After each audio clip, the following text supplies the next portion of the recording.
Let us for a few moments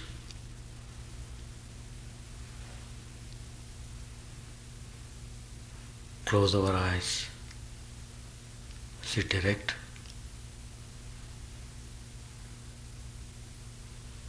and take the mind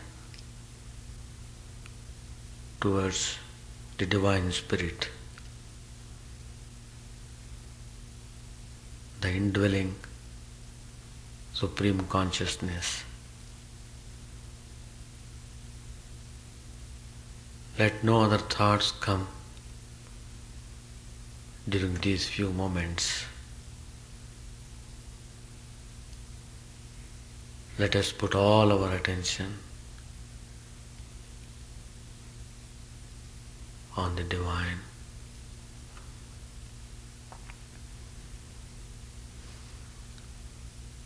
Feeling completely satisfied to be in that presence, and pray for the welfare of all the beings in the universe. Shanti, Shanti, peace, peace, peace be unto all. Om Stapakaya cha dharmasya sarvadharmasvarupine Stapakaya cha dharmasya sarvadharmasvarupine Avatara Varishtaya Ramakrishna Te Namah. Asato ma sadgamaya tamaso ma jyotirgamaya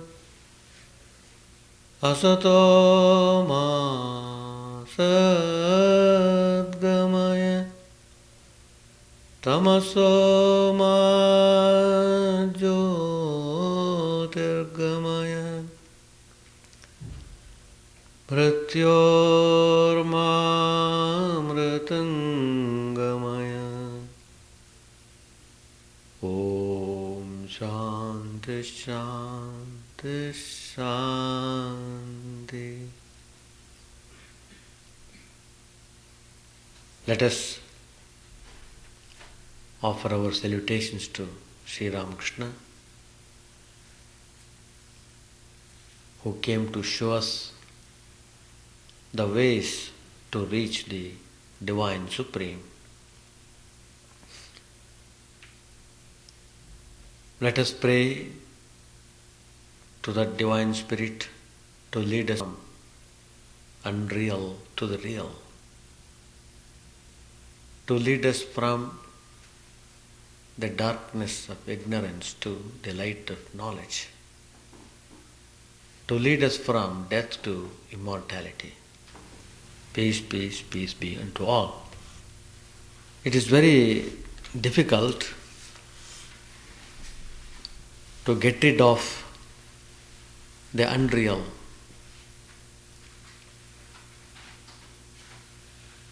Because ordinarily we are deluded by ignorance.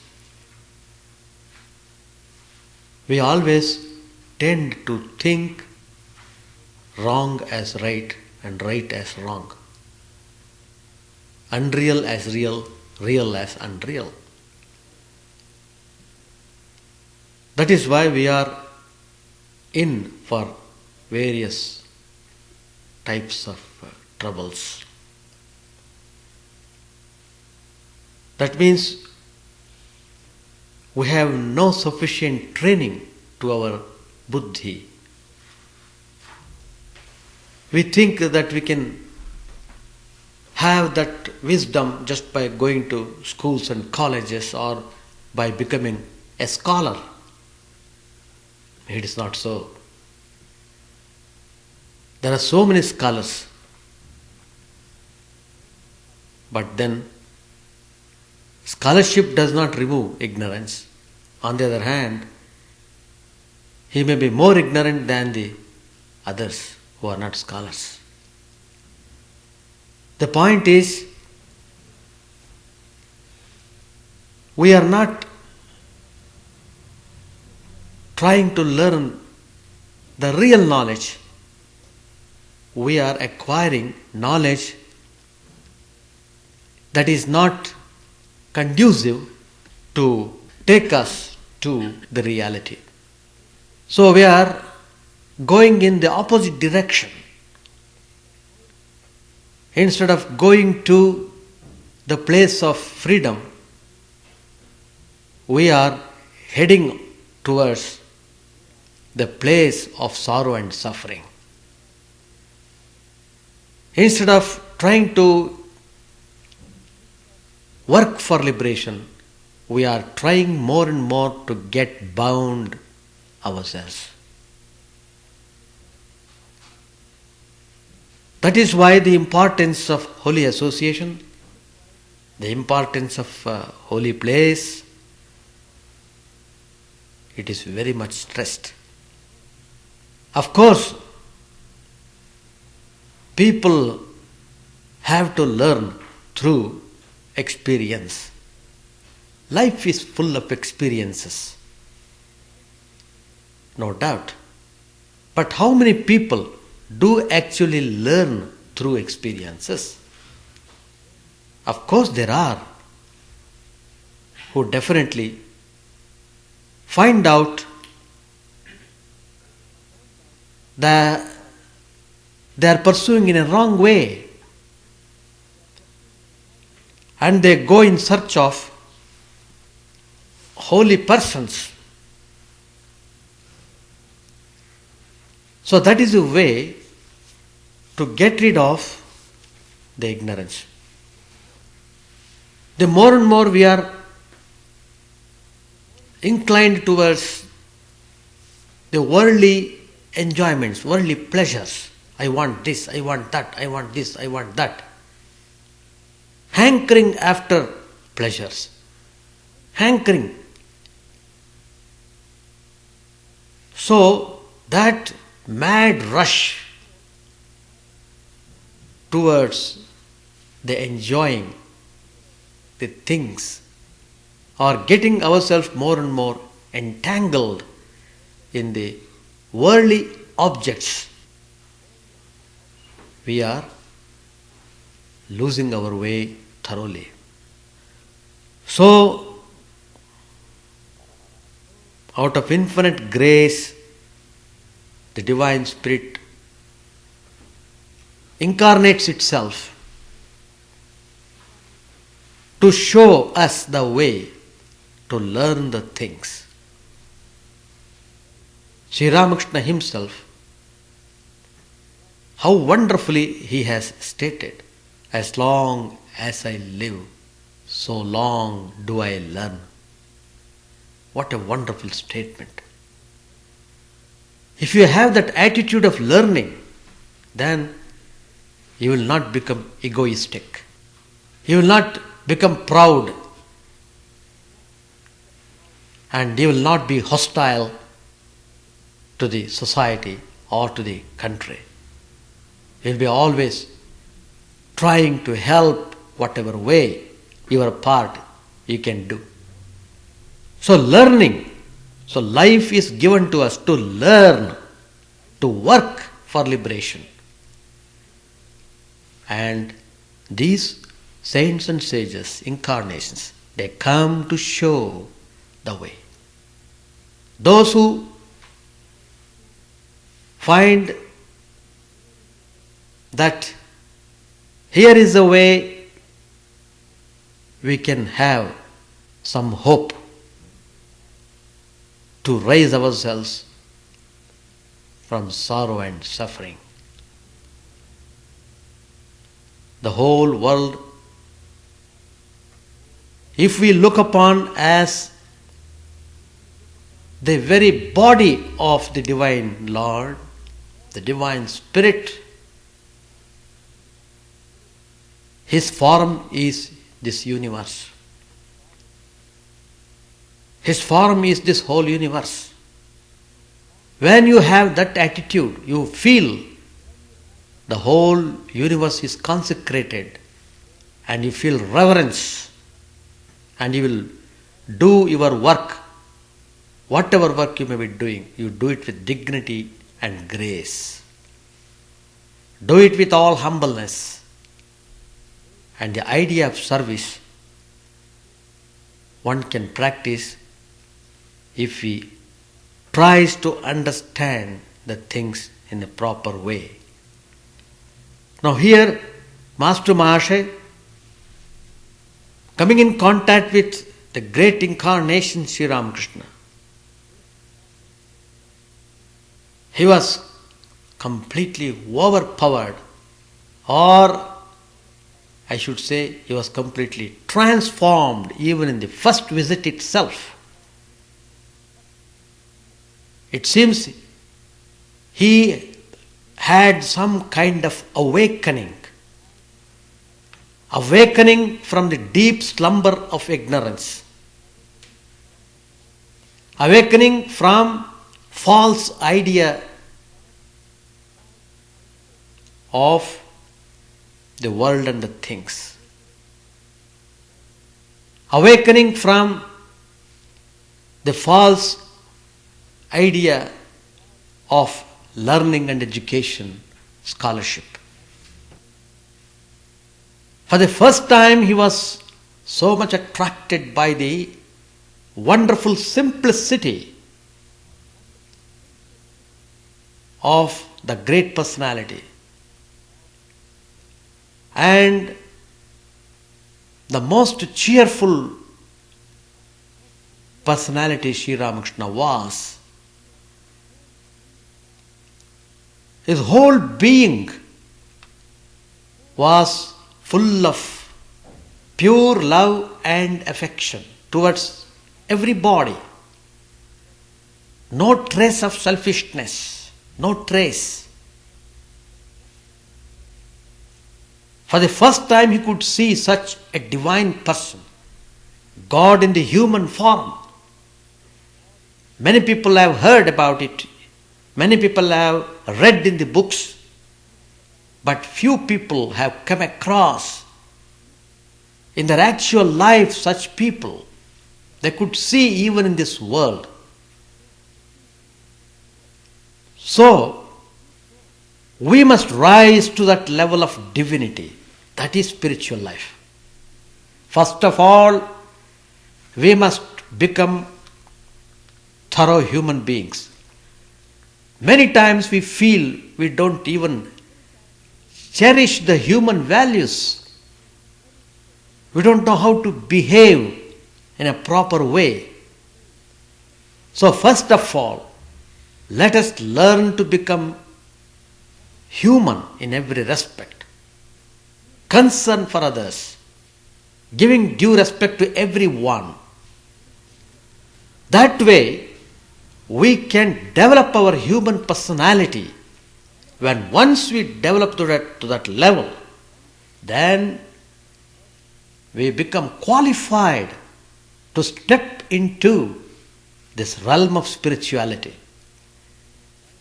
Then only we would appreciate the value of the spiritual life. How we are very careless about things.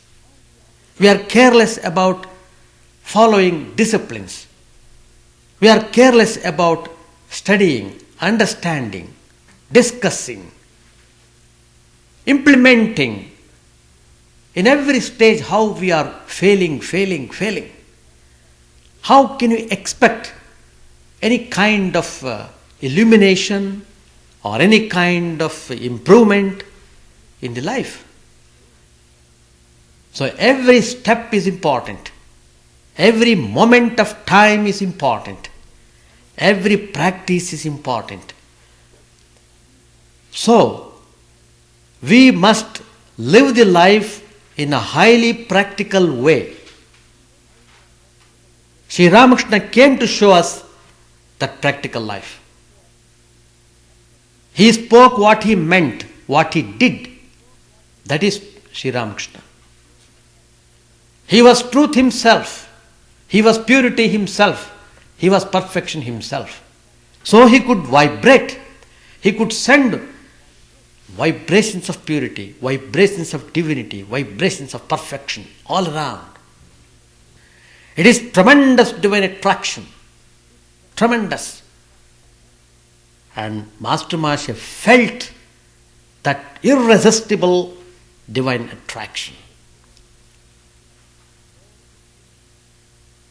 So, Sri Ramakrishna appeared like a huge magnet, and Master Masha, a small iron filing just nearby that huge magnet. What would happen? It simply sucks in. Sri Ramakrishna did that. He simply sucked him. There is no way of escape from Sri Ramakrishna. And he felt immensely peaceful, even in that first visit. That's a very important point.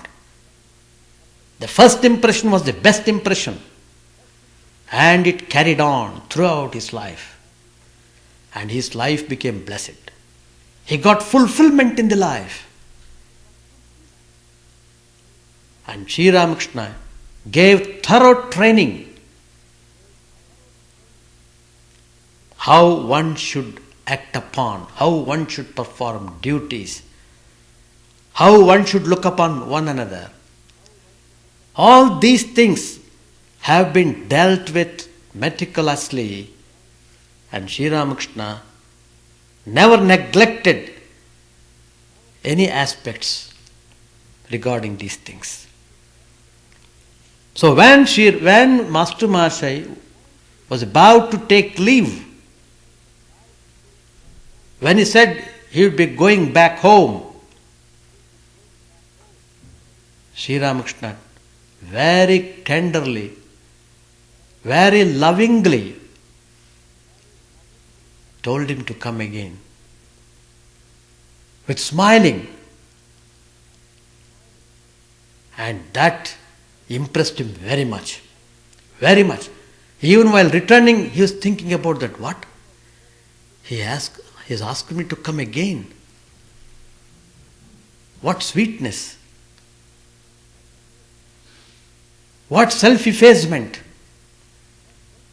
Tremendous personification of humility, humbleness. Wonderful person. I have never experienced this kind of love and concern for me. For the first time I am visiting him. Even then, I got the impression that I am very close to him and he is very close to me. That feeling of coming near, coming so close, was felt by Master Masha. So, without any excuse, without giving any reasons, Master Masha came again to meet Sri Ramakrishna. Even while coming, he was feeling more and more joy. A fine experience of peace inside. He could feel that. And in that feeling, he is coming to Sri Ramakrishna. Page number 78. Yam's second visit to Sri Ramakrishna took place on the southeast veranda at 8 o'clock in the morning. The master was about to be shaved, the barber having just arrived. As the cold season still lingered, he had put on a moleskin shawl bordered with red. Seeing Yam, the master said, "So you have come. That's good. Sit down here." He was smiling. He stammered a little when he spoke. He asked Yam, "Where do you live?" Sir, I am living in Calcutta. Where are you staying here? M answered, I am at Baranagar at my older sister's, Ishan Kaviraj's house. Oh, at Ishan's? Well, Sri Ramakrishna asked him, how is Keshav? a reputed person of that period. I heard he was very ill. Master Maharshi, indeed, I have heard so too, but I believe he is well now. Then Sri Ramakrishna tells, I made a vow to worship the mother with green coconut and sugar on Keshav's recovery. Sometimes, in the early hours of the morning, I would wake up and cry before her, Mother, please make Keshav well again. If Keshav doesn't live, whom shall I talk with when I go to Calcutta? And so it was that I resolved to offer her the green coconut and sugar. Tell me, do you know of a certain Mr. Cook who has come to Calcutta? Is it true that he is giving lectures? Once Keshav took me on a steamer, and this Mr. Cook too was in the party. Master Maharshi answered, yes, sir, I have heard something like that, but I have never been to his lectures. I don't know much about him. Sri Ramakrishna said again, Pratap's brother came here. He stayed a few days.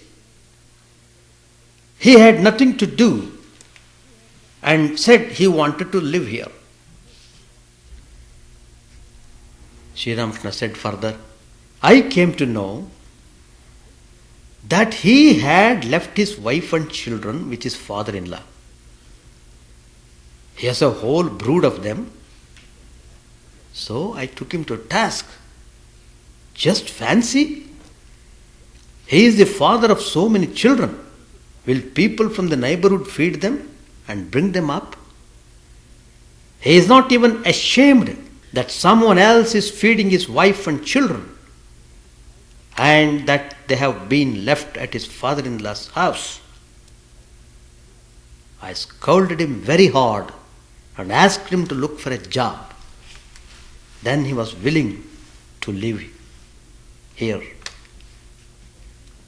See, there are two important points here which we should note. First of all, when he found somebody was ill, Sri Ramakrishna offered sugar and coconut to the Divine Mother, praying for her to recover Keshav Chandra Sen as early as possible. So here is the model for us. Whenever we are in troubles, whenever we feel like taking some help, the first thing we should do was to pray the Divine Spirit. Come to the Divine Lord. Enter your shrine room, sit there for 5 minutes. Just think of Him and appeal to Him. Things would be all right. It is not superstition. Sri Ramakrishna is showing to us it's a fact. And all our prayers would be heard if we are sincere about them. That's the thing. The second point, when a person suddenly came and expressed the desire, I want to live here, a life of spirituality. But his mind was not prepared enough. He has just kept his wife and children in somebody's house and he is not able to work hard to earn money and to look after them, in order to escape that responsibility, he is coming here telling that he would like to live with Sri Ramakrishna. And Sri Ramakrishna scolded him like anything. Everyone must know the responsibility. Fulfill your responsibility properly. Then only God will accept you, not otherwise. So there Sri Ramakrishna, how very nicely he has told, you have come away here, who will look after them? If you yourself are not responsible, do you think somebody else would take that responsibility? So he corrected him and he put him on the right track. Follow thy duty properly. So looking after wife and children, discharging the responsibility in a proper way, that is the stepping stone to spiritual life. If that is not done properly, you can't make any progress in spiritual life. Are you married? Yam said, yes, sir. Sri Ramakrishna with a shudder. Oh, Ramlal, a nephew of Sri Ramakrishna and a priest in the Kali temple. Alas, he is married. Sri Ramakrishna is just making remarks. When Master Maharaj said he was married, Sri Ramakrishna is making remarks. Alas, he is married. Like one guilty of a terrible offense, Yam sat motionless, his eyes fixed on the ground. He thought, is it such a wicked thing to get married? It flashed in his mind. Why Sri Ramakrishna made that remark? The next question Master asked, have you any children? Yam this time could hear the beating of his own heart. He whispered in a trembling voice, yes, sir, I have children. Very sadly, Sri Ramakrishna said, ah, me. He is not only married, he even has children. Thus rebuked, Yam said, I know them by looking at a person's forehead, his eyes, and so on. Tell me, what kind of person is your wife? Has she spiritual attributes, or is she under the power of avidya? Avidya means ignorance. Yam answered, she is all right, but I am afraid she is ignorant. Master, with evident displeasure, he said, and you are a man of knowledge. Yam had to learn the distinction between the knowledge and ignorance. What is knowledge? What is ignorance? Hitherto he had not known clearly. Up to this time, his conception had been that one got knowledge from books and schools.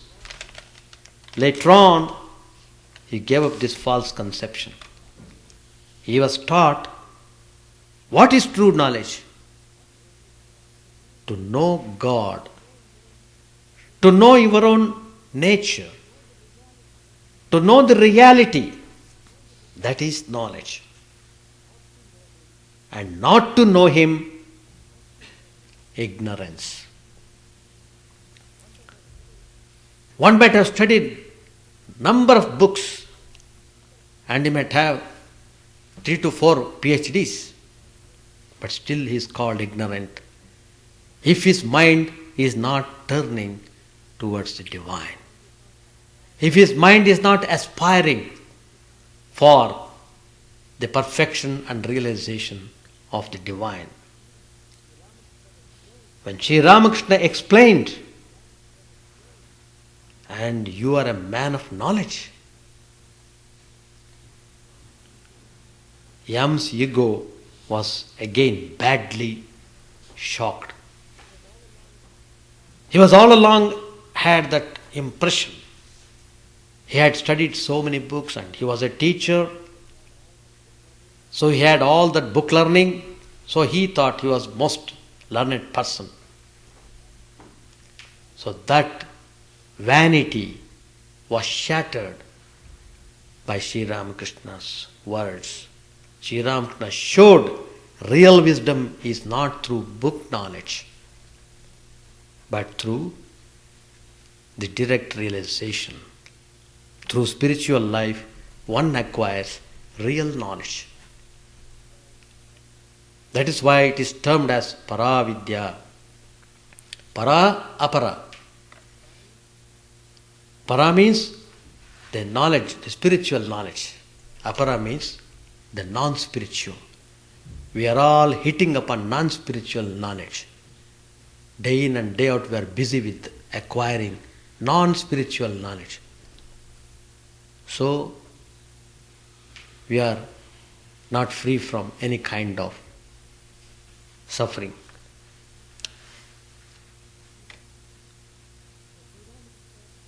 So, Sri Ramakrishna, in the beginning itself,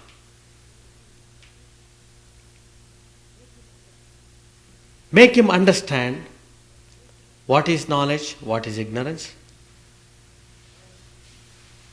and he hit upon his ego, which is the main obstruction in our spiritual life. If you are free from ego, you are very near to God. So Sri Ramakrishna, out of his infinite mercy, he wanted to take Master Mahashaya to him. He wanted to take him as one of his innermost disciples. So he crushed his ego in the beginning itself. Then Master asked him, well, do you believe in God with form or without form? M means Master Mahashaya, rather surprised, said to himself, how can one believe in God without form when one believes in God with form? And if one believes in God without form, how can one believe that God has a form? Can these two contradictory ideas be true at the same time? Can a white liquid like milk be black? Sir, I like to think of God as formless. Master answered, very good. It is enough to have faith in either aspect. You believe in God without form. That's quite all right. But never for a moment think that this alone is true and all else false. There you have to be careful. Remember that God with form is just as true as God without form. But hold fast to your own conviction. The assertion that both are equally true amazed M. He had never learnt this from his books. Thus his ego received a third blow. Again and again Sri Ramakrishna is hitting on his ego. But since it was not yet completely crushed, Master Mahashaya came forward to argue with the master a little more. Yam said, sir, suppose one believes in God with form. Certainly he is not the clay image. Master interrupting, but why clay? It is an image of spirit. Yam could not quite understand the significance of this image of spirit. But sir, he said to the master, one should explain to those who worship the clay image that it is not God and that while worshipping it, they should have God in view and not the clay image. One should not worship clay. Master sharply. That's the one hobby of you Calcutta people, giving lectures and bringing others to the light. Nobody ever stops to consider how to get the light himself. Who are you to teach others? He who is the Lord of the universe will teach everyone.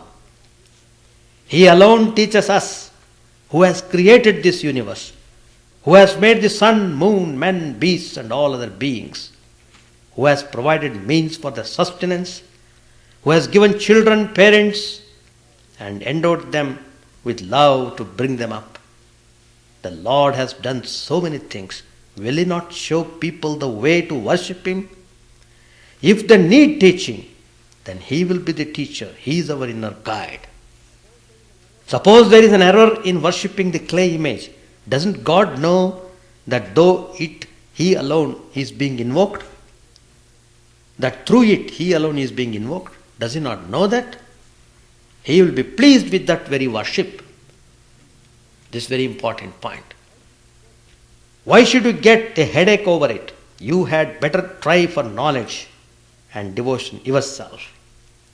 So once you invoke, worship God in the image, then the divine manifests there. In course of time, you will have the realization, you will have enlightenment. Sri Ramakrishna himself was the example. He was worshipping Divine Mother Kali in the temple at Dakshineshwar. He did realize, he could even feel that Mother Kali was breathing. It was not imagination. He saw with his eyes open. This was not in meditation. This was not when he closed his eyes. With open eyes he saw. He found, he put his fingers at the nostrils of the Divine Mother's image. He found the image is breathing. How could that be? That means God is present. You might have known one incident. Sri Ramakrishna's father, Kshudiram, he had gone to some place. While returning, he was terribly exhausted and he was taking shelter under a tree. It was noon time. Because of his exhaustion, he fell asleep. Immediately he got a dream. In that dream, the Divine Supreme is showing his form to him and telling, look, just a few yards away from here, I am lying there. You please take that. They call it a salagram. Please take it and worship. I have been there without being worshipped. Please do that. And immediately he opened his eyes. He was awakened. Then he went in the direction shown by God in the dream. He actually saw there was a serpent protecting that image. It just slipped away from the place, and he went and saw that salagram, the stone, which has got some characteristics. All the stones are not to be considered as the images of the Lord Vishnu.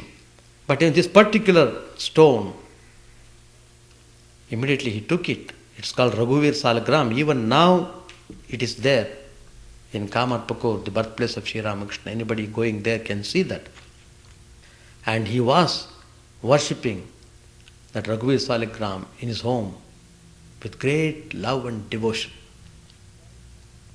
This time Yam felt that his ego was completely crushed.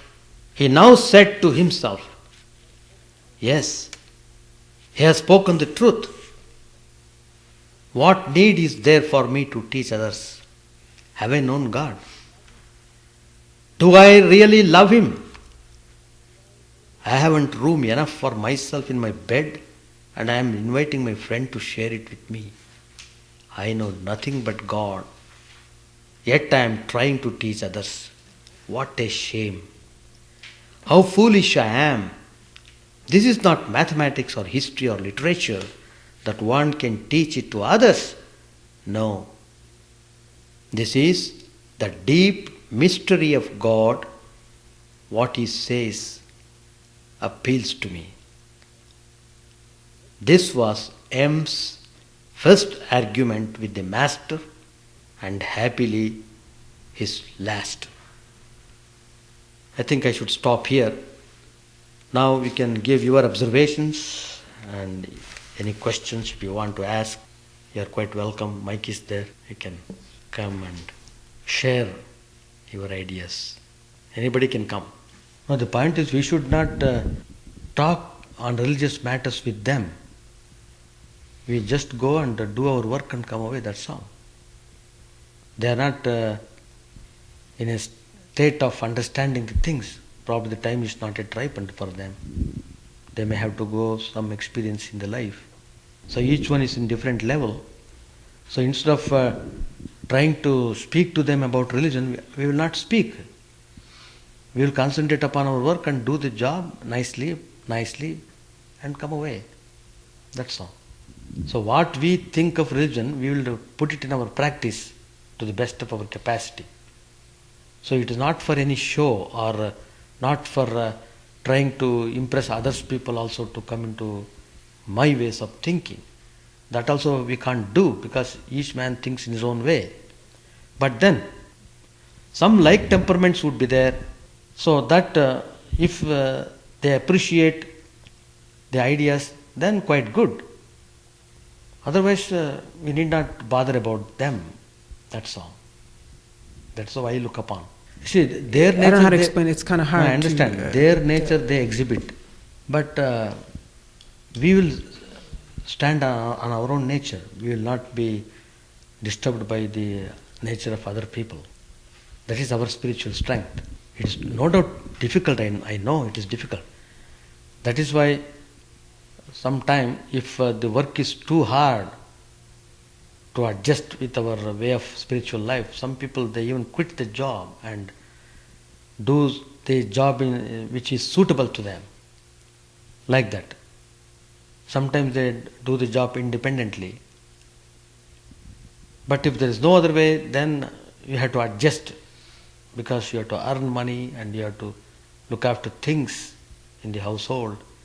To that extent, you may have to work there, but do it without making any fuss about it. Just do that and come away. That's all. Now the temperaments are entirely different.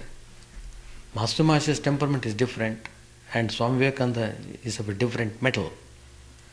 And in fact, Sri Ramakrishna himself wanted him to argue. Many times he would tell, if any discussion is going on, he would insist, Narendranath, you go, you join the discussion, you argue. He would encourage.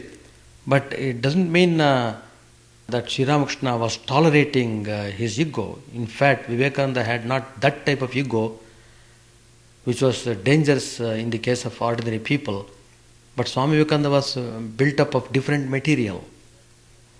So he was to be the world teacher, and he knew what things he had to play upon, and Sri Ramakrishna took special care to train him in a different way. Each direct disciple was trained in a different way, not the same method to all, not the same method. Those who fall in the group of Master Maharaj, for them this follows. That's the idea. And Swami Vivekananda's method of argument, etc., because he was brought up in that atmosphere, and when he met Sri Ramakrishna, he was quite young, and he was influenced greatly by English education, and he had read all the Western religion, etc., philosophy, etc. So his mind was very much after them, So Sri Ramakrishna wanted to deal with him in a different way, and finally Sri Ramakrishna won. And he led him in a proper way how to reconcile our Indian thought with the Western way of thinking. So finally he was brought round towards him. And you must know, one was asserting too much about himself. He became powerless when Sri Ramakrishna just touched him with a finger. Though he might have asserted many times, I am very strong, my mind is very strong, I will not be cowed down by anybody. He might argue so many things, but just by the touch of Sri Ramakrishna, simply he would be completely off. So by that way, Swami Vivekananda was corrected. Look, here is Sri Ramakrishna, who is very powerful, more powerful than all the powerful minds. So even Swami Vivekananda's mind he could turn away. So that is how he tamed him. And another thing, another example is there. When Swami Vivekananda was undergoing hardships, when he lost his father and they were starving in the home and all the friends became enemies and he was running after the job, nobody could give him job. He was in utter helplessness, he was in great distress. So he tried through his strong mind whatever he could, but he couldn't do anything. He became helpless. So at that point, he came to Sri Ramakrishna and asked for some relief.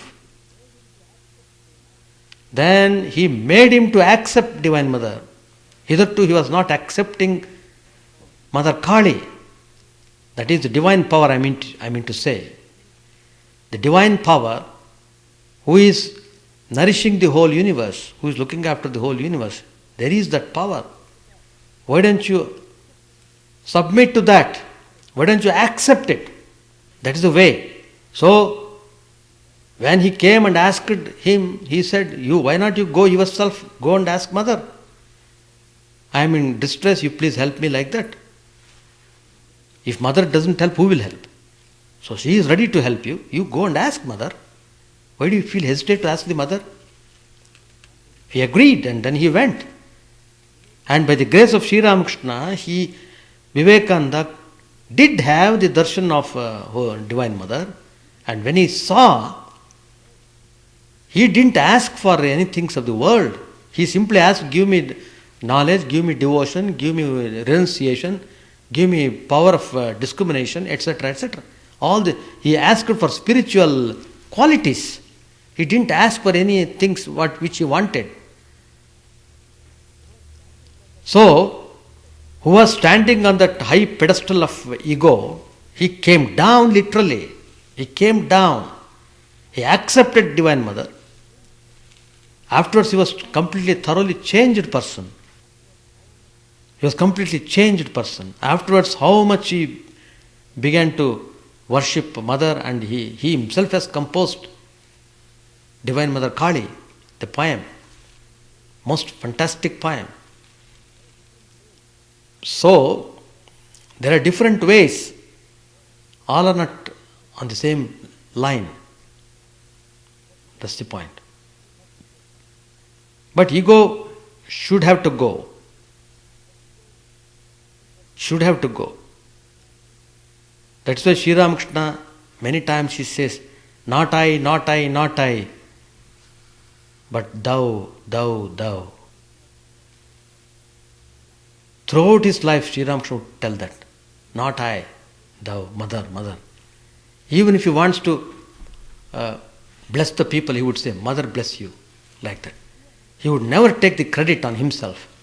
Who am I, this pygmy, this little I, this stupid I? What power have I got? That's the teaching. So everything is Mother. If Mother wills, it will be done. If Mother wills, it will be done. That is the way of sublimating our ego. Ego we can't crush, but he can sublimate it. Give a good turn. If this rascal ego should remain, let it remain as a servant of God. He calls it rascal ego.